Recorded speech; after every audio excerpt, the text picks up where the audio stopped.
Tiempo de tertulia, Juan José Rubio, catedrático de Hacienda Pública de la Universidad de Castilla-La Mancha. Juan José, buenos días. Hola, buenos días. Y Juan Ramón Cuadrado, catedrático de Economía de la Universidad Camilo José Cela. Buenos días. Buenos días. Bueno, acabamos de estar con César Carballo, adjunto de urgencias del Hospital Ramón y Cajal de Madrid, y lanzaba una pregunta que decía, ustedes que son economistas allí en el canal, valoren, él era de la opción de, es mejor pequeños confinamientos, pero no una situación continua de percepción de que esto sigue subiendo, sino, oye, vamos a pararlo y volvemos a empezar, pararlo y volvemos a empezar. Su opinión, ¿ustedes qué opinan? ¿Esa opción que comenta don César Carballo es mejor para la economía? Juan José, por ejemplo. Sí, a ver, yo lo que creo es que ir a un confinamiento total como el que tuvimos en marzo no se puede producir ya, fundamentalmente por varias razones. En primer lugar, porque el gasto económico que ha supuesto desde el punto de vista presupuestario no sería asumible de nuevo en este momento. Y en segundo lugar, por los efectos sobre el mercado de trabajo. Ayer se puso en manifiesto los datos del año 2020 y son demoledores. Prácticamente se han perdido del orden de un 13,2% de las horas de trabajo. Estamos hablando de prácticamente 2 millones de empleos. Se han perdido 623.000 puestos de trabajo, que no incluyen los 755.000 trabajadores en ERTE y los 350.000 que están en prestación por suspensión de actividad de los autónomos. Estaríamos hablando de prácticamente una pérdida de unos de 1.720.000 empleos. Y esto es insostenible para una economía como la española. Por lo tanto, lo que hay que hacer es conjugar medidas de confinamiento parcial con una situación de mantenimiento de la actividad económica, porque, repito, el país no se puede permitir en esta situación. Desde el primer momento se habló de que era fundamental mantener un equilibrio estratégico entre lo que es la sanidad y la economía. Y ahora, si eso era importante hace un año aproximadamente, ahora mismo es trascendente desde el punto de vista de lo que es el futuro de nuestro país. Juan Ramón. Lo que no hay son ejemplos o muchos ejemplos, ni siquiera en otros países, de este para y anda, o sea, de pequeños confinamientos y luego abrir de nuevo la economía, ¿no?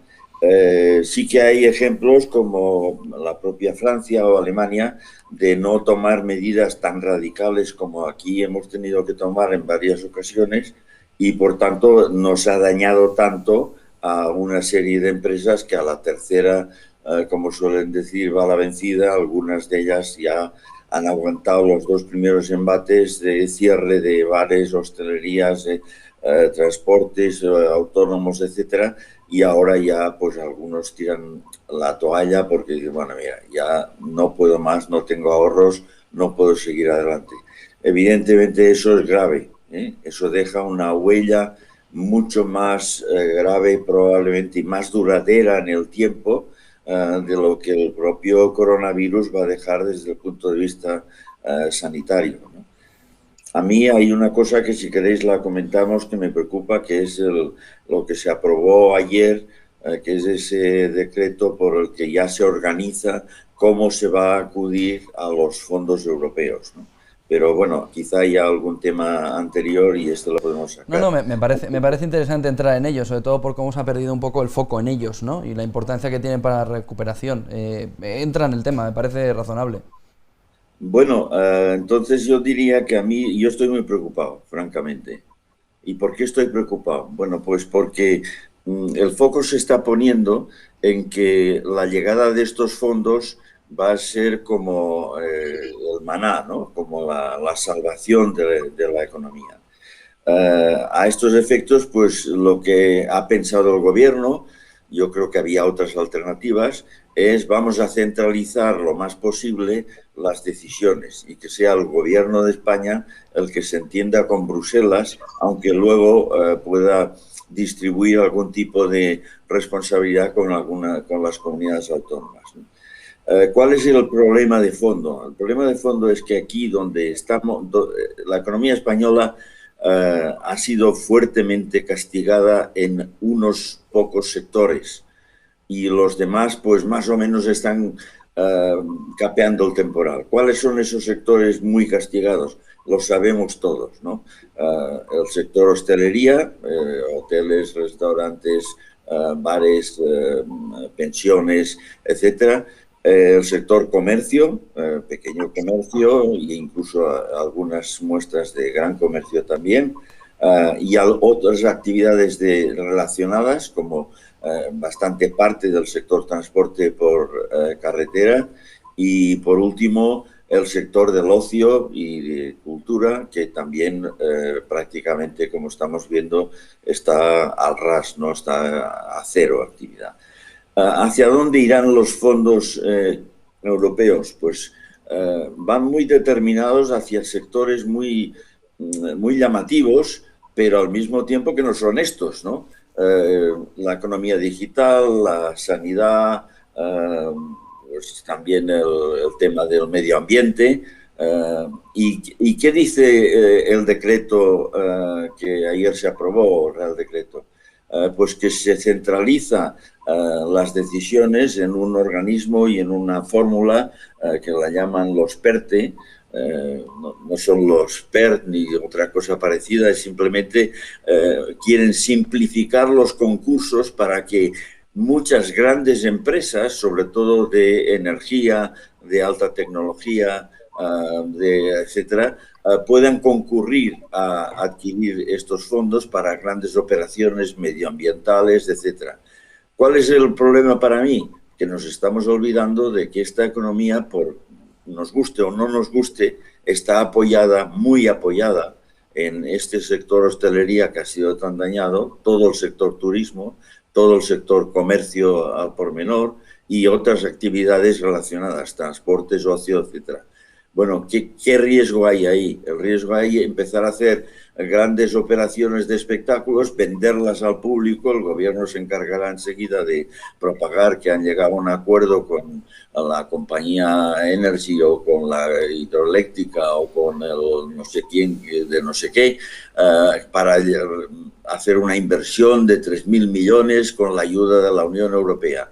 Mientras la economía que produce empleo, la economía que ha sostenido a este país en los últimos años, pues por mal que nos guste es mucho más modesta y esa economía puede quedar ahí un poco arrumbada sin poder recuperarse.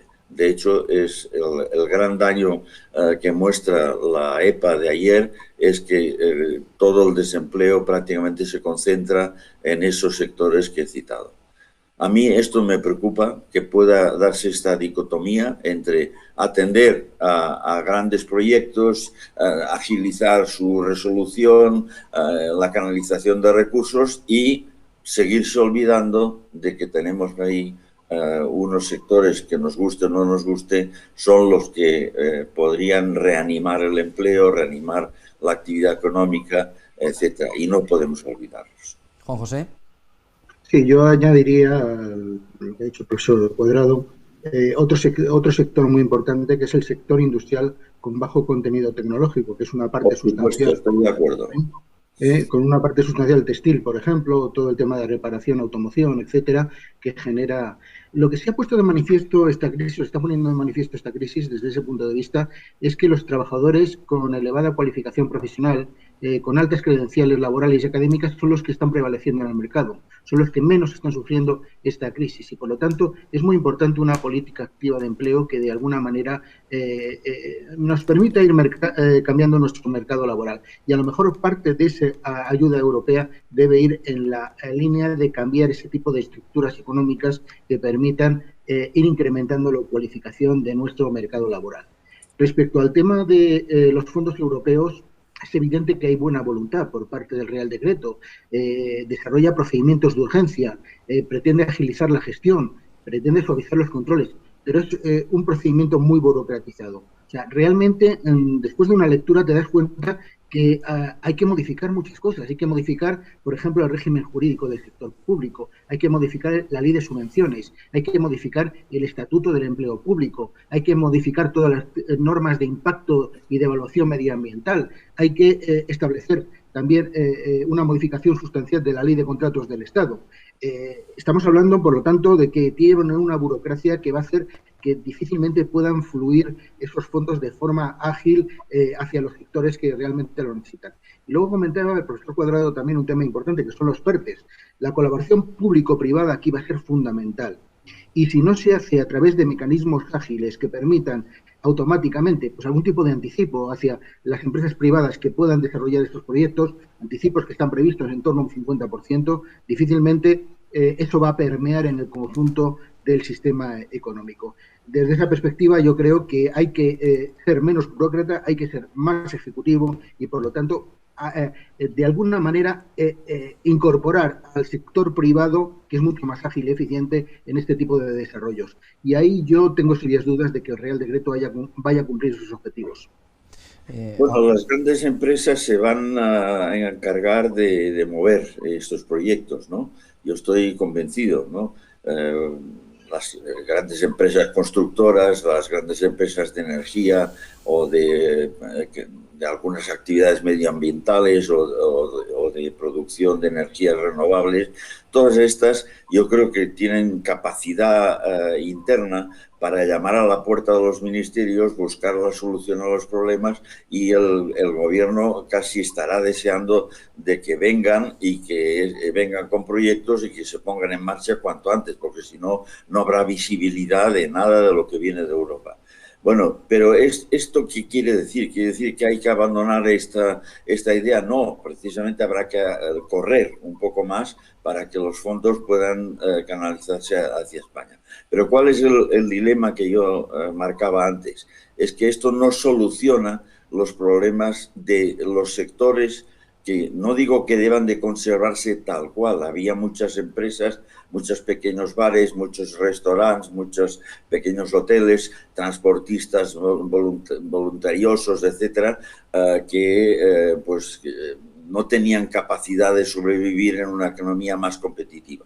Pero donde tenemos el grave problema que ha creado el coronavirus, de desempleo, de ERTES, etcétera, está en esos sectores, que son sectores que, queramos o no, habían sostenido la economía española y habían ayudado incluso a la recuperación de la economía. Cuando se habla de que en 2018 ya la economía estaba recuperando el empleo, uno tiene que mirar los datos de ese año y ve que el sector servicios y sobre todo los servicios de no mucha cualificación profesional, el sector hostelería, etcétera, tiraron de la economía española. ¿Cuál es el dilema entonces? El dilema es no pensar que estos sectores van a necesitar mucha más ayuda de la que Europa nos va a facilitar para ellos, que no les va a facilitar estos recursos europeos, no van a poderse canalizar hacia esos sectores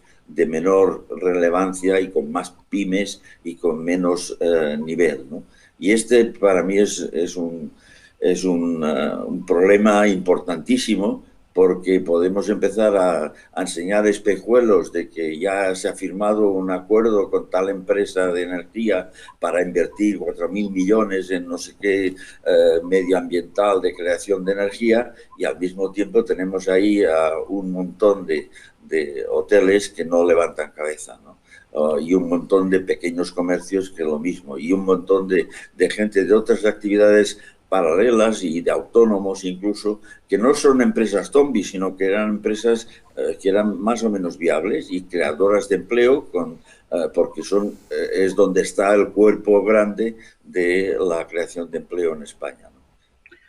Sí, yo estoy absolutamente de acuerdo también en el sentido de que hay que ayudar al autónomo y a la pequeña y mediana empresa. Lo que pasa es que hasta ahora las ayudas han sido fundamentalmente ayudas indirectas, han sido a través, por ejemplo, de préstamos ICO o algún tipo de mecanismo indirecto. Yo creo que ha llegado el momento, con criterio, evidentemente, y ahí de nuevo una colaboración entre la Administración General del Estado y las comunidades autónomas, de ir a mecanismos de subvención directa a los pequeños y medianos negocios que sean viables a medio y largo plazo. Estoy de acuerdo. Fundamentalmente aquí lo que tenemos es que ordenar prioridades desde el punto de vista presupuestario. Si gran parte de la inversión pública va a poder ser cubierta a través de los fondos europeos y a través de la colaboración público-privada, dedicar una mayor parte del gasto corriente a ese tipo de ayudas a las pequeñas y medianas empresas y al autónomo, yo creo que es perfectamente posible, siempre y cuando, lógicamente, se tenga en cuenta que tienen que ser negocios viables y que realmente, de alguna manera, hay que ayudarlos desde el punto de vista de la estabilidad económica y social del Estado y de las comunidades autónomas. Repito, ahí tiene que haber una colaboración porque parte de las competencias de ayuda a las pequeñas y medianas empresas también se canaliza a través de las comunidades autónomas. ¿Cómo estáis viendo, para terminar, el debate de las pensiones? ¿Creéis que vamos a llegar a algún punto en común? Ahora que se vuelve a abrir, parece, el melón. No sé si Juan José puede decir algo al respecto. Sí. A ver, respecto al tema de las pensiones, mi opinión es que hay que llegar a un acuerdo sí o sí. O sea, lo que es evidente es que la situación es insostenible y tenemos que ir a un reconocimiento de varias cuestiones. En primer lugar, que el factor de sostenibilidad es fundamental. No sé cómo lo vamos a definir, pero el factor de sostenibilidad es fundamental, porque la esperanza de vida, a pesar de la pandemia y que se ha reducido algo, etcétera, a medio y largo plazo se va a mantener o se va a incrementar.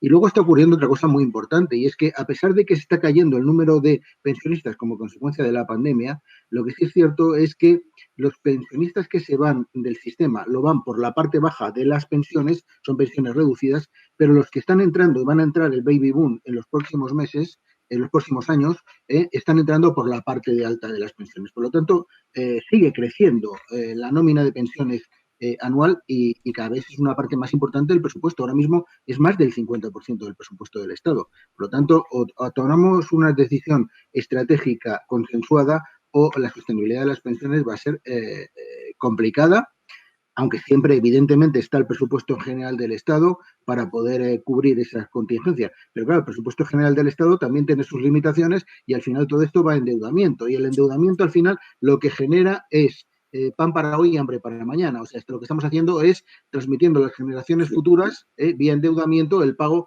de las pensiones actuales. Es un poco la insolidaridad intergeneracional la que se está produciendo en este momento. Sí, estoy muy de acuerdo. Es decir, hay cosas que utilizamos esa expresión, esto está cantado, ¿no?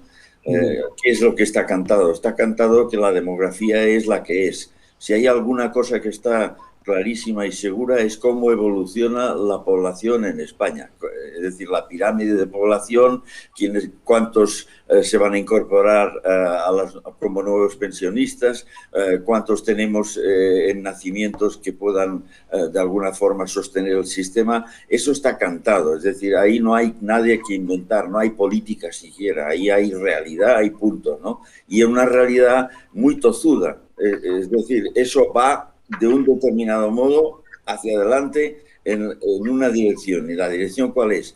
Que habrá cada vez más personas pensionistas con pensiones relativamente más altas que la media de las que teníamos antes y que no tenemos un sistema que pueda mantener esa dinámica.